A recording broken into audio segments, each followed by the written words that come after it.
السلام عليكم ورحمة الله وبركاته، أهلا وسهلا بحضراتكم في أول كورة. النهارده معانا مباراة البنك الأهلي والزمالك في الجولة 12 من دوري العام الموسم 25/26. النهارده هنتكلم عن الزمالك وهنقول إن الزمالك لسه ما وصلش للإيه؟ ده اللي إحنا نقدر نشوفه خلال الحلقة ديت. بعد الفاصل هنتكلم عن تشكيل نادي الزمالك، إيه اللي الزمالك ما وصلوش. خليكم معانا بعد الفاصل. النهارده الزمالك بدأ بتشكيل مكون من محمد صبحي، عمر جابر، أسامة عبد المجيد، محمد إسماعيل، وبنتاي. في الوسط ناصر ماهر ودونج وعبد الله السعيد، وفي الهجوم كوان باسيرا وعلاء الدباغ شيكو بان. ده التشكيل اللي بدأ بيه يعني كريرا المباراة النهارده. التشكيل مشابه لتشكيل المباراة السابقة بعد عودة علاء الدباغ وطبعا رجوع شيكو بانزا. اللي احنا شفناه في المباراة، لا، الزمالك لسه زي ما انا بتكلم في الحلقات السابقة قبل كده بقول لك الزمالك لسه جاي من بعيد. تيجي تقول لا هو لسه برضه جاي من بعيد، لسه جاي من بعيد. طب الزمالك لسه ما وصلش ليه؟ نقول بقى هنا الزمالك لسه ما وصلش، الزمالك لسه ما وصلش للاقناع. لا الزمالك ولا مدربه وصلوا لمستوى الاقناع بنفسهم، يعني مش قادرين يقتنعوا بنفسهم في الملعب.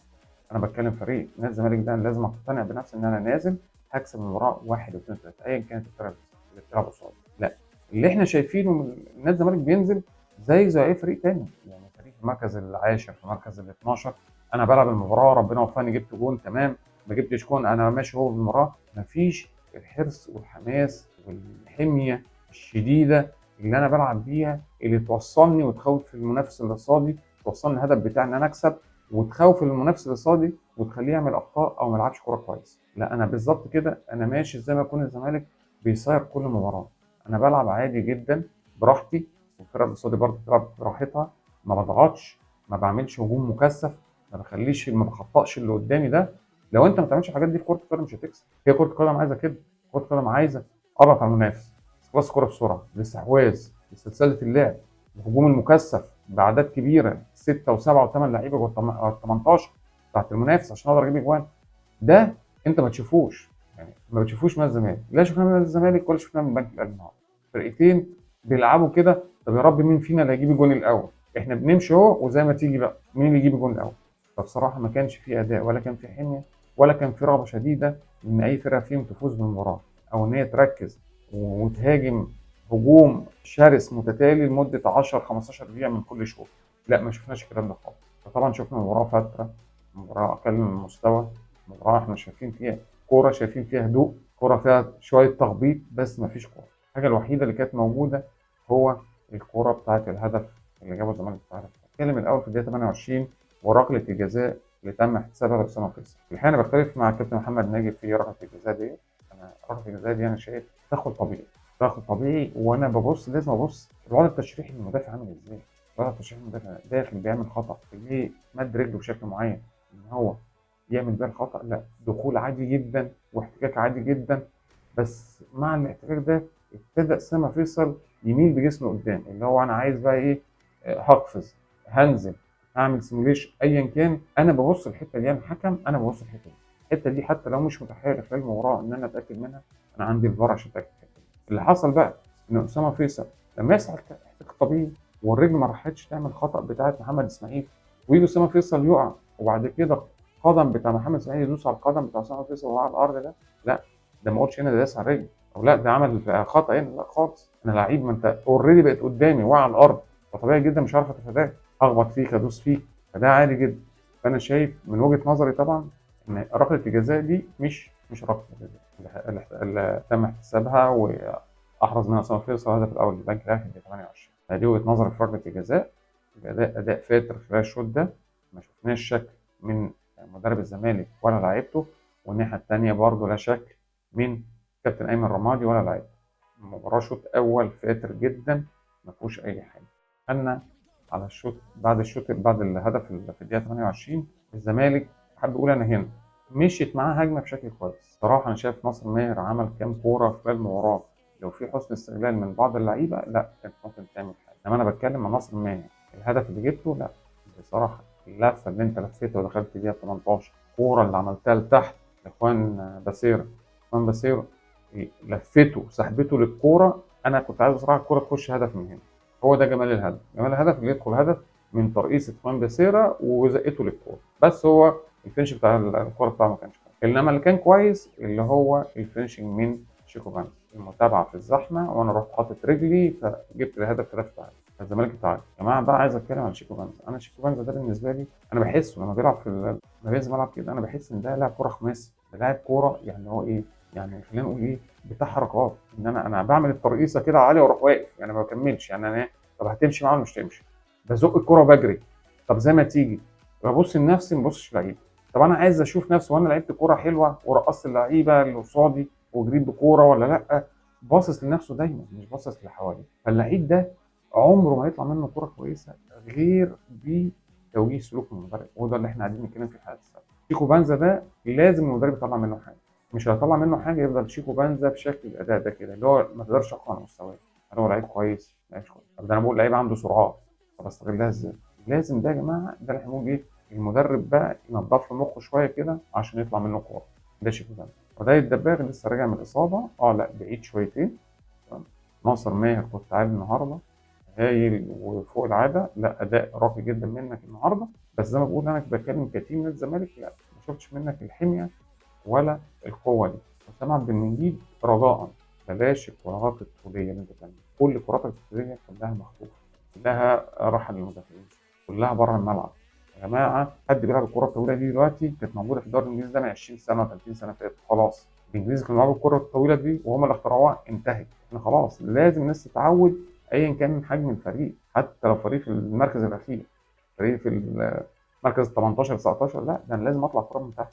لو ما طلعتش الكوره من تحت مش هشوف كوره كويسه. فبصراحه الزمالك لسه ما وصلش، احنا بنقول الزمالك ما وصلش للاقناع. الزمالك جاي من بعيد، جاي من بعيد. طب وصل للاقناع؟ لا، لا المدرب مقتنع بنفسه ولا اللعيبه لسه مقتنعه بنفسها ان هي تقدر تكسب كل مباراه. الحته دي مش موجوده عندك كمدرب كلاعيبه، عمرك ما هتقدر تكسب مباراه. لو كسبت مباراه هتبقى كسبت مباراه بالصدفه، زي المكسب اللي احنا بنشوفه دايما اللي هو 1-0 2-1.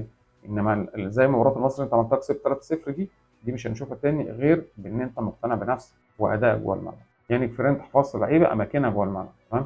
تسليم وتسلل معقول بس بيضيع منك مع الضغط بتاع المنافس. يبقى انا لازم اوجد حلول لو المنافس ضغط عليا اطلع بالكره ازاي من تحت.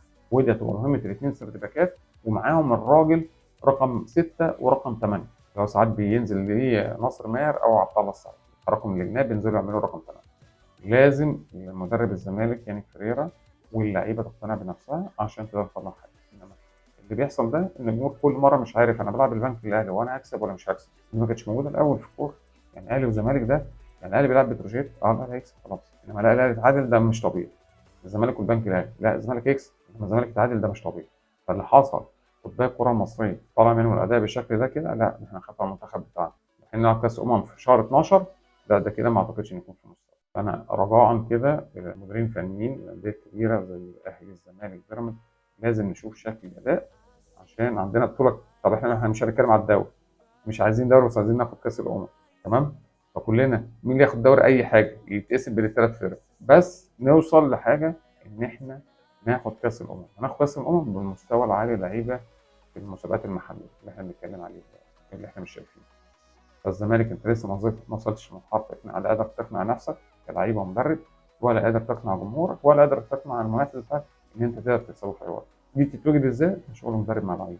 انا بتكلم الشراسه والحميه في الملعب والرغبه الاكيده للفوز وتحقيق الفوز المبكر اللي هو زي ما بنتكلم اول ربع ساعه اول ثلث ساعه اول نص ساعه لازم اضغط واجيب جول واجيب التاني. اي فرقه عايزه تنافس من الفرق الكبيره لازم تعمل كده، مش هتعمل كده هتدخل في موال تاني. لا مستواك البدني هيساعدك عشان البطولات اللي داخل فيها في افريقيا، تمام، ولا المنافس هيديك الفرصه. خلاص المنافس بتوعك كل فرقه هتطمع فيه. فده كان تحليل مباراه الزمالك. الزمالك لازم توصل لمرحله الاقناع، دي مهم جدا.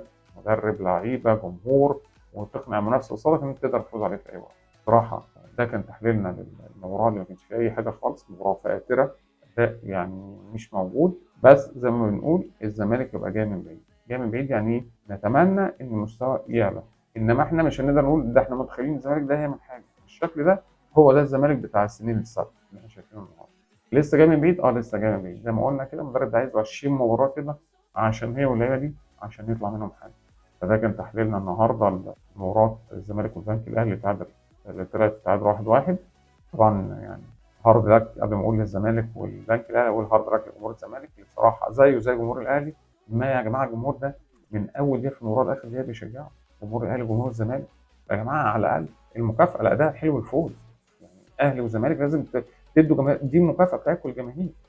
حرام الناس اللي بتيجي وراكم كده في الاخر تطلع زعلان. ان شاء الله ما نتمنى التوفيق للاهلي والزمالك كل الفرق في الدوري، نشوف اداء كويس، مستوى عالي من اللعيبه قبل ما ندخل على كاس الامم الافريقيه ان شاء الله، عشان نقدر نطلع بالدوري ده. الدوري يفرز لنا شويه لعيبه تساعد كابتن حسام في كاس الامم الافريقيه اللي هتلعب في المغرب في ديسمبر القادم ان شاء الله. ده كان تحليل مباراه الزمالك والبنك الاهلي النهارده، انتهت 1-1. مبروك البنك الاهلي. برضه هارد لك الزمالك، انت خسرت نقطتين كنت ممكن تدخل المنافسه بشكل كبير. ان شاء الله اللي جاي افضل للزمالك والاهلي والبيراميدز والفرق المصريه كلها. كل التوفيق لكل الفرق، وان شاء الله نشوف دوري كويس، دوري نهائي الموسم 25 26 يفرز لنا لعيبه تساعدنا في كاس الامم الافريقيه، تساعد كابتن حسام في الفتره الجايه دي، ونخرج من حاله الخمول الكبير وهبوط الاداء لمعظم اللعيبه اللي موجوده في الدوري دلوقتي. وان شاء الله كده بالتوفيق لمنتخب مصر في كاس الامم الجايه ان شاء الله. كان معاكم هشام حامد في جول كوره. السلام عليكم ورحمه الله وبركاته.